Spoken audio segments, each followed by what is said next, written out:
B A honours राजनीति विज्ञान semester 1 discipline specific कॉकोस भारतीय राजनीतिक चिंतन में विचार और संस्थाएं ideas and institutions in Indian political thought महत्वपूर्ण प्रश्न और उत्तर शीर्षक जाति व्यवस्था विकास और विशेषताएं प्रश्न भारत में जाति व्यवस्था की प्रमुख विशेषताओं का उल्लेख करें उत्तर भारत में जाति व्यवस्था की विशेषताएं एक समाज का खंडीय विभाजन समाज को विभिन्न छोटे सामाजिक समूहों में विभाजित किया जाता है जिन्हें जाति कहा जाता है इनमें से प्रत्येक जाति एक सुविकसित सामाजिक समूह है जिसकी सदस्यता जन्म के आधार पर निर्धारित की जाती है 2 सोपानक्रम डेह्यूमॉन्ट के अनुसार जातियां हमें सोपानक्रम का एक बुनियादी सामाजिक सिद्धांत सिखाती हैं इस पदानुक्रम के शीर्ष पर ब्राह्मण जाति है और सबसे नीचे अछूत जाति है बीच में मध्यवर्ती जातियां हैं जिनकी सापेक्ष स्थिति हमेशा स्पष्ट नहीं होती है 3 एडोगेमी एडोगेमी जाति की प्रमुख विशेषता है अर्थात किसी जाति या उपजाति के सदस्यों को अपनी जाति उपजाति के भीतर विवाह करना चाहिए एडोगेमी के नियम के उल्लंघन का अर्थ बहिष्कार और जाति का नुकसान होगा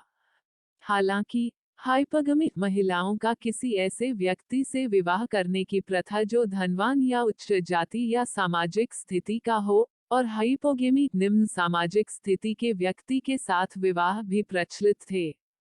प्रत्येक जाति में गोत्र बहिर्गमन भी कायम है प्रत्येक जाति को गोत्र के आधार पर विभिन्न छोटी इकाइयों में विभाजित किया गया है एक गोत्र के सदस्यों को एक ही पूर्वज का उत्तराधिकारी माना जाता है इसलिए एक ही गोत्र में विवाह पर रोक है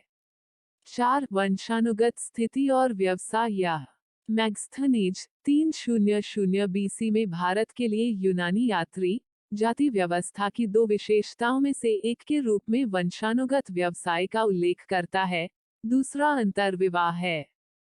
5 खाने पीने पर प्रतिबंध आमतौर पर एक जाति किसी अन्य जाति से पका हुआ भोजन स्वीकार नहीं करती है जो प्रदूषित होने की धारणा के कारण सामाजिक स्तर नीचे होने से जुड़ी है भोजन से संबंधित विभिन्न प्रकार की वर्जनाएं भी थीं कुकिंग टेबू जो उन व्यक्तियों को परिभाषित करता है जो खाना पका सकते हैं खाने की वर्जना जो भोजन में पालन की जाने वाली रस्म को निर्धारित कर सकती है सहभोजी वर्जना जिसका संबंध उस व्यक्ति से है जिसके साथ कोई भोजन कर सकता है अंत में वर्जित जो बर्तन की प्रकृति से संबंधित है चाहे वह मिट्टी तांबे या पीतल से बना हो जिसे कोई पीने या खाना पकाने के लिए उपयोग कर सकता है उदाहरण के लिए उत्तर भारत में ब्राह्मण अपने से नीचे की कुछ जातियों से ही पक्का भोजन घी में पका हुआ स्वीकार करेंगे हालांकि कोई भी व्यक्ति निम्न जाति द्वारा तैयार किए गए कच्चा यानी पानी में पका हुआ भोजन को स्वीकार नहीं करेगा ब्राह्मण द्वारा बनाया गया भोजन सभी को स्वीकार्य होता है जिसके कारण होटल उद्योग में ब्राह्मणों का लंबे समय तक दबदबा रहा हरिजनों को छोड़कर किसी भी जाति द्वारा गोमांस की अनुमति नहीं थी 6 एक विशेष नाम प्रत्येक जाति का एक विशेष नाम होता है जिससे हम उसकी पहचान कर सकते हैं कभी कभी कोई व्यवसाय किसी जाति विशेष से भी जुड़ा होता है 7 शुद्धता और प्रदूषण की अवधारणा उच्च जातियों ने अनुष्ठान आध्यात्मिक और नस्लीय शुद्धता का दावा किया जिसे उन्होंने प्रदूषण की धारणा के माध्यम से निचली जातियों को दूर रखा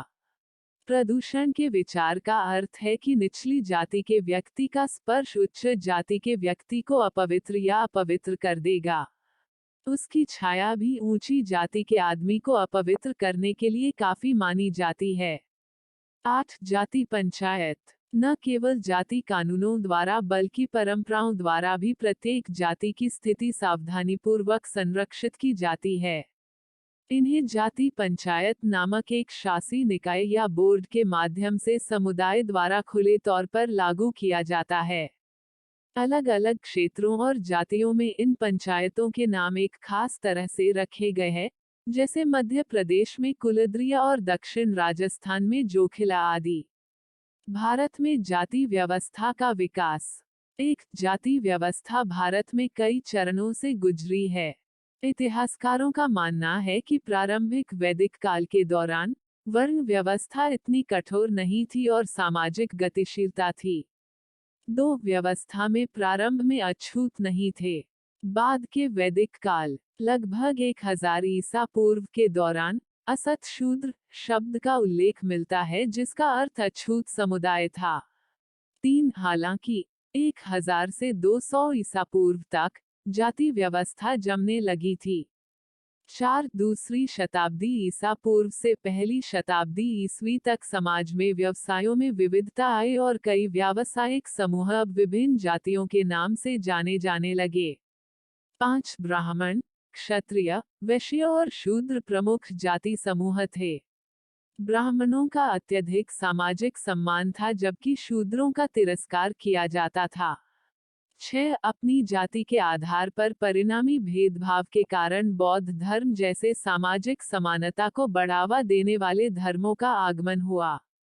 7 ब्राह्मणों ने बहुत अधिक शक्ति और विशेषाधिकारों का आनंद लिया और समय के साथ कुछ जातियों को शूद्रों से भी नीचे रखा गया और उन्हें अवामास आधुनिक समय में दलित माना जाता है के रूप में जाना जाता था। ये वे लोग थे जो समाज में छोटे मोटे काम करते थे जैसे झाड़ू लगाने वाले, मैला ढोने वाले और अन्य कार्य। भारत में इस्लामिक शासन के दौरान हिंदू पुरोहित जाति की शक्ति काफी कम हो गई थी। हालांकि ग्रामीण क्षेत्रों में इस्लाम विरोधी भावनाओं ने जाति व्यवस्था को मजबूत किया।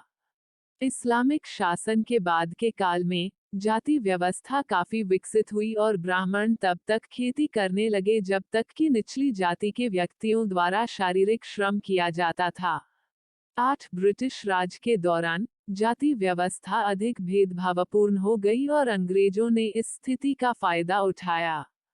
उन्होंने सामाजिक नियंत्रण हासिल करने के लिए भारतीय जाति व्यवस्था का दुरुपयोग किया।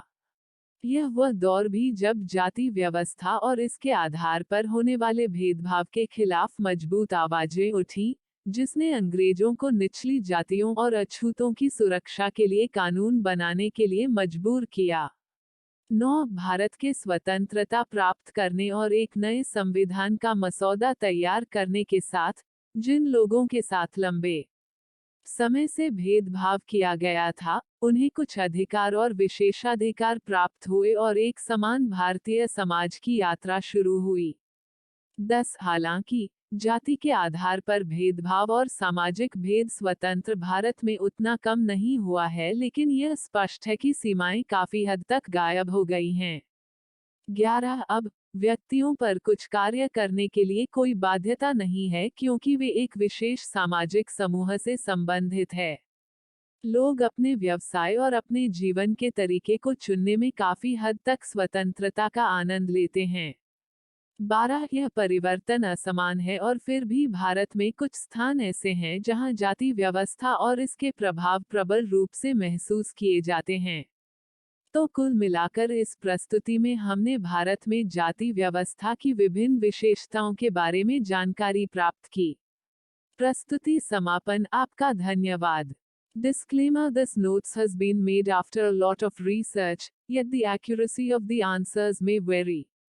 The author assumes no responsibility or liability for any errors or omissions in the content of this notes. The information contained in this notes is provided on an as-is basis with no guarantees of completeness, accuracy, usefulness or timeliness.